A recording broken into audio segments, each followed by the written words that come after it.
Class 12 semester 3। আজকের এই ক্লাসে আমরা তোমাদের যে টপিকটা রয়েছে সেটা হচ্ছে ফান্ডামেন্টাল অফ ফিজিক্যাল জিওগ্রাফি।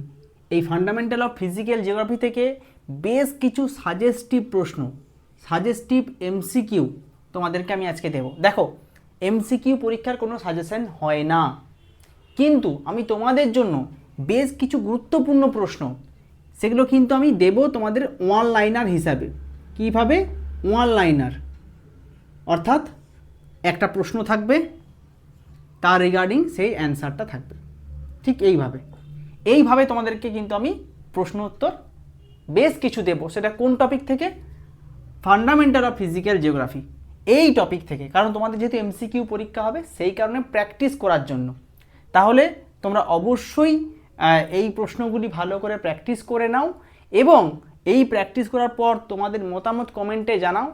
তোমরা যদি ভালো সাপোর্ট, তোমাদের কমেন্ট আসে বেশি, তাহলে আমি পরবর্তী টপিকে সাজেশন নিয়ে হাজির হব আমাদের ইউটিউব চ্যানেলে। তার জন্য অবশ্যই চ্যানেলটাকে সাবস্ক্রাইব করে রাখতে হবে, একই সঙ্গে তোমাকে একটি কমেন্ট অবশ্যই করতে হবে। চলো শুরু করি। তো দেখো, এটা হচ্ছে জিওটেকটনিকের কন্টিনেন্টাল ড্রিফট থিওরি। এখান থেকে যে প্রশ্নগুলো রয়েছে আমি ওয়ান লাইনার হিসেবে দিয়ে দিয়েছি প্রশ্ন এবং উত্তর। দেখো, মহাদেশ সঞ্চালনের প্রবক্তাকে আলফ্রেড ওয়েগনার হবে, এটা ওয়েগনার হয়ে গেছে, ইংলিশে উচ্চারণটা ওয়েগনার হয়, ওয়েগনার লিখতে পারো। আচ্ছা, মহাদেশ সঞ্চালন তত্ত্ব কত সালে প্রস্তাবিত হয়? 1912। Pangaea, Panthalassa, Laurasia. ঠিক আছে, এরকম করে করে তোমরা কিন্তু পড়ে নাও প্রত্যেকটা, এবং প্রশ্নগুলো খাতায় লিখে নাও। গন্ডোলাল্যান্ড, তারপর রয়েছে মহাদেশ সঞ্চালনের জীবাশ্ম প্রমাণ কোনটি? এদিকে চলে আসে জিওমরফিক প্রসেসের মধ্যে রয়েছে মাস হোস্টিং, সেখানে সমস্ত মাস হোস্টিং থেকে কোন কোন প্রশ্নগুলো ইম্পর্ট্যান্ট সেগুলো মোটামুটি লিখে দিয়েছি। দেখো, স্লাম্প, রকফল। আচ্ছা, গ্লেসিয়ার ল্যান্ডফর্ম থেকে রয়েছে হিমবাহ, সার্ক, মরেন। আচ্ছা, তারপর রয়েছে ইউ আকৃতি উপত্যকা। ঠিক আছে, কাস্ট ল্যান্ডফর্ম থেকে মোটামুটি ডোলাইন, প্রধান শিলা কোনটি? তারপর রয়েছে স্ট্যালেগমাইট সম্পর্কে কিছু কথা।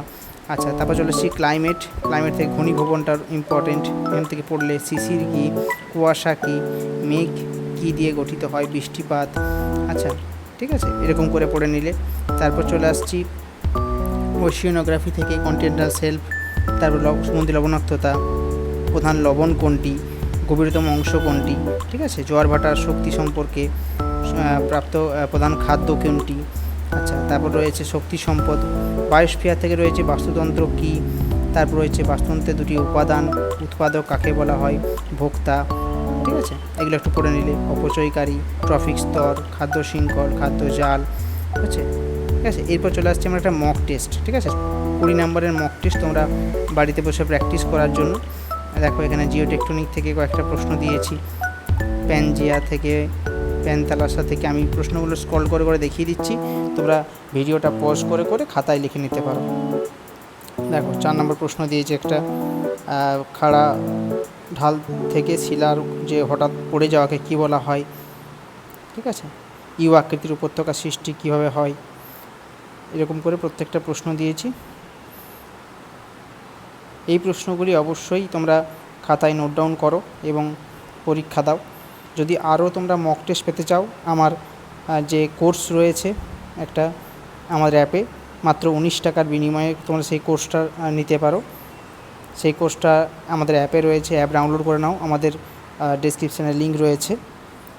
দেখো, এই প্রশ্নগুলো তোমরা ভালো করে দেখে নাও। মাত্র 20টা প্রশ্ন দিয়েছি, এবং অবশ্যই 20টা প্রশ্ন শেষে তোমরা অ্যান্সারও পেয়ে যাবে। একদম নিচে চলে আসছে, 17 নম্বর প্রশ্ন চলে এসেছে। আচ্ছা, 18 নম্বর প্রশ্ন, এটা 19 নাম্বার দিলাম,